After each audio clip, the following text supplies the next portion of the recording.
Schema मतलब जो भी दिमाग में भरा हुआ है ना। यानी इस फोन के स्कीमा में अगर नंबर हुआ किसका, मॉम का, माँ का, पापा का, है ना, भाई का, यानी जो भी नंबर इसके अंदर हैं, और मैं सर्च करती हूँ सिस्टर, तो आ जाएगा निकल करके। तो ऐसे ही ब्रेन है, ये क्या इसके स्कीमा में है, इसके अंदर फीडेड है। तो ऐसे ही हमारे ब्रेन में जिस तरह से चीजें फीडेड है, जो पूरा एक नॉलेज का स्ट्रक्चर है, उसको हम स्कीमा कह रहे हैं।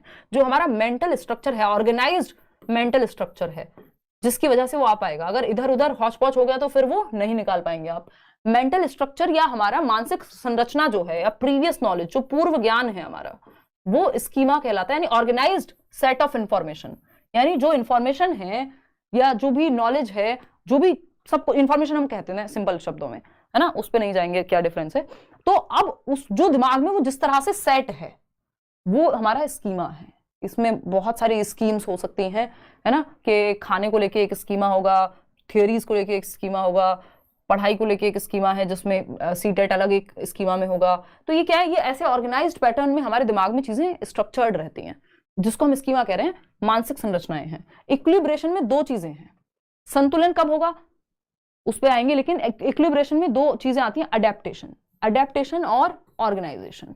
अडेप्टेशन है अनुकूलन, यानी आप दुनिया में कैसे अडेप्ट करते हैं। आप सर्दी में गए, वहां अडेप्ट कर लिया, कपड़े ज्यादा पहन लिए सर्दी है तो, है ना, गर्मी है तो अभी यहाँ पे ढोल बज रहा था, मुझे अपनी स्पीड या आवाज बहुत तेज करनी पड़ी, जिससे मेरे गले में भी थोड़ी सी समस्या मुझे फील करनी पड़ रही है।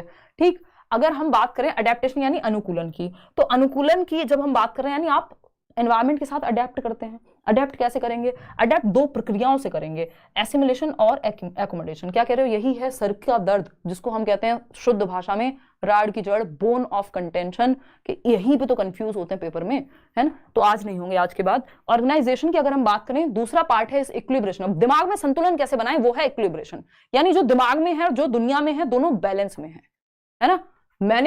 मेरे दिमाग में है पेन, जब मैंने इस पेन को देखा तो मैंने कहा हाँ पेन ही तो है, ये समझ में आ गया, बैलेंस में है। लेकिन मैंने कहा इसको पेन और ये निकला कैमरा, तो मैं डिसइक्विलिब्रियम में जाऊंगी। तो बैलेंस की स्थिति जो दिमाग में है और दुनिया में है, पूछ लिया जाता है पेपर में। अडेप्टेशन की अगर मैं बात करूं, तो इसके अंदर दो प्रक्रियाएं हैं, एसिमिलेशन और एकोमोडेशन की, सबसे ज्यादा यही पूछी जाती हैं। अगर पूछा जाए अडेप्टेशन के अंदर कौन सी प्रक्रियाएं, आत्मसातीकरण और एकोमोडेशन। एसिमिलेशन है चीजों को ऐड करना अपनी एग्जिस्टिंग स्कीम में, fitting something new into your existing scheme. यानी जो स्कीमा है, जो स्कीम्स पहले से बनी हुई है, उसके अंदर कुछ और नया फिट कर लिया आपने। मेरे को पता था पेन ऐसा होता है, पेन ऐसा होता है, वो बचपन का पेन याद आ गया ये देख के, वो ऐसा सही था, बस कलर इतना ज्यादा नहीं था उसका। ठीक, तो पेन ऐसा होता है जिसमें एक इंक होती है और ऐसे लिखता है। फिर मैंने एक दिन ये पेन देखा और मैंने कहा अरे यार ये हाथों पे नहीं लिख रहा, अच्छा यहाँ लिखता होगा ये, है ना। मैंने क्या कर लिया, एसिमुलेट कर लिया। अब या तो मुझे पुराना स्कीमा चेंज करना पड़ा, नहीं, अपने पेन वाले स्कीमा में ही मैंने इसको एसिमुलेट कर लिया। ठीक है ना।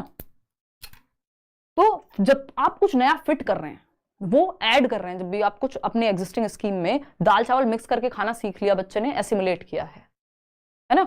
जब आपने, अच्छा घड़ी ऐसी होती है और घड़ी दूसरी वाली भी होती है जो सुई से चलती है, तो एसिमुलेट कर लिया, घड़ी के स्कीमा में ऐड कर लिया।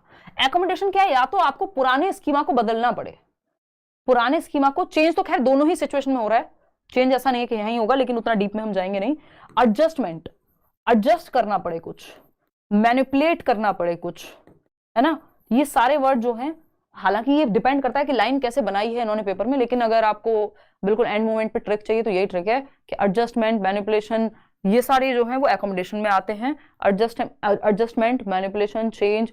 अगर एसिमुलेशन की बात करेगा तो ज्यादातर adding new information into existing schemes, या तो पुरानी स्कीमा को बदलना पड़े या नया बनाना पड़े, तो ये एकोमोडेशन हो जाता है कि क्रिएटिंग न्यू स्कीमा, और आप एकोमोडेट कर रहे हैं, कुछ चेंज कर रहे हैं पुराने स्कीमा में, तो वो एकोमोडेशन। अभी इसका उदाहरण मैं वो घोड़े वाले एग्जांपल से दूंगी, आसानी से समझ पाओगे। ऑर्गेनाइजेशन में ज्यादा कुछ है नहीं, ऑर्गेनाइजेशन इज सिंपली आप अपने ब्रेन में कैसे इन्फॉर्मेशन को ऑर्गेनाइज करके रखते हो। जैसे आप अपनी अलमारी में एक सूटकेस में कपड़े ऑर्गेनाइज करके रखते हो, यहाँ पे शर्ट्स हैं, यहाँ पे पैंट है, तो ऐसे आप इन्फॉर्मेशन ऑर्गेनाइज करके रख रहे हो। इसमें कोई और ज्यादा पार्ट है नहीं, अडेप्टेशन आपको समझना है।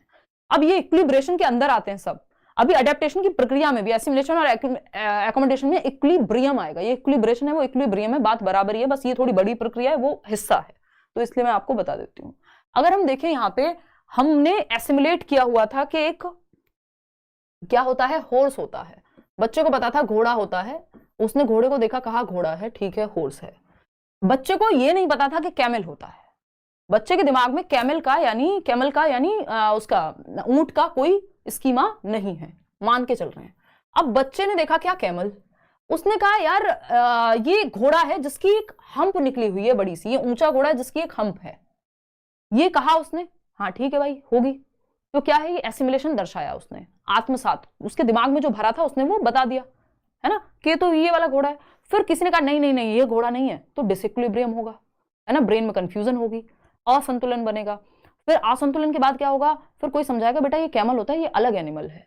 ऐसा बिल्ली और कुत्ते के बीच में भी कंफ्यूजन हो तो लग सकता है, ऐसा पक्षी और एरोप्लेन को देख के भी बच्चे को लग सकता है कि वो एरोप्लेन को देख के पक्षी कहे अगर, तो इसका मतलब उसने जो एसिमुलेट किया हुआ है वो पक्षी किया हुआ है, और आप उसको,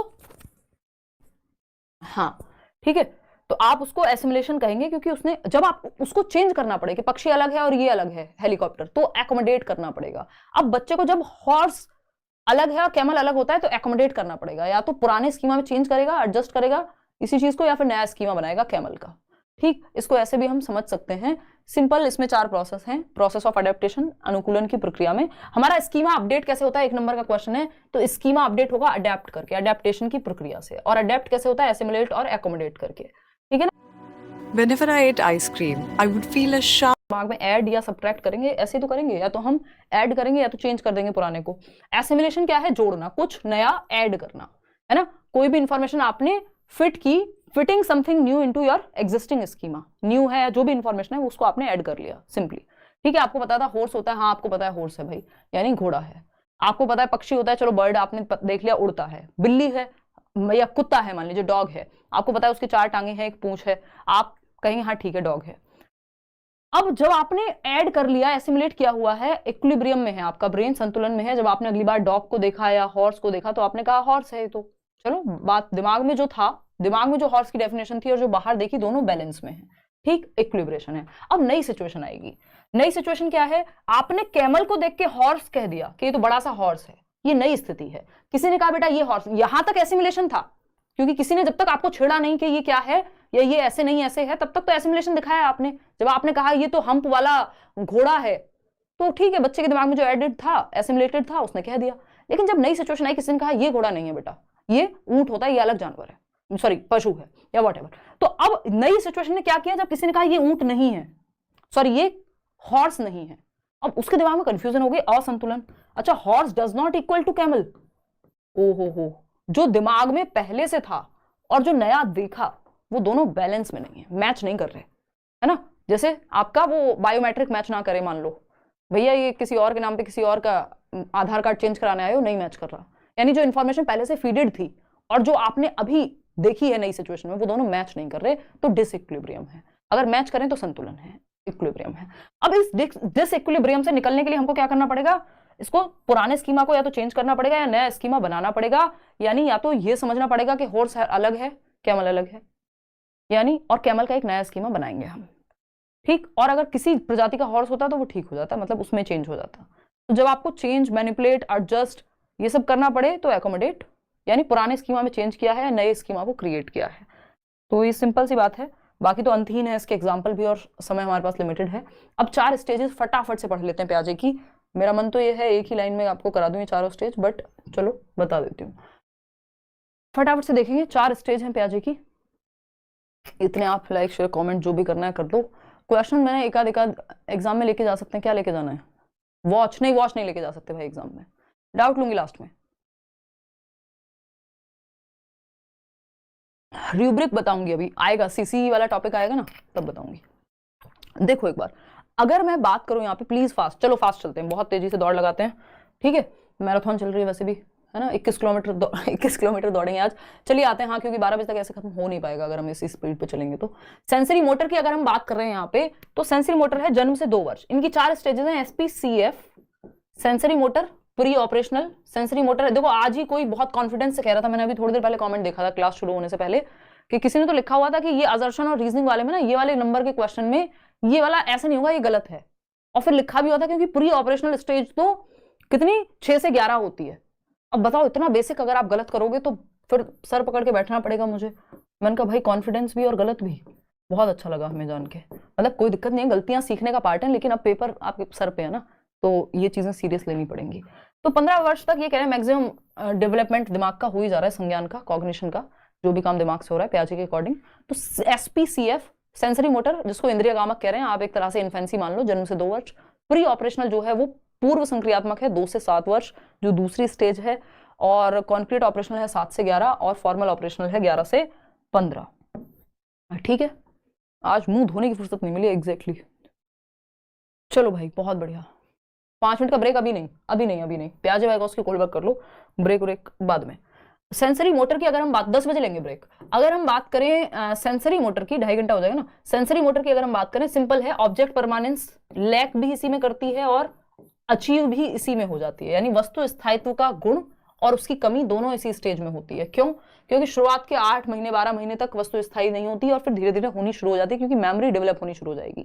कौन सी स्टेज है जिसमें बच्चा अपनी आंखों से, अपने हाथों से, अपने कानों से सोचता है, यानी अपने सेंसेस से सोचता है, तो वो यही स्टेज है, सेंसरी मोटर।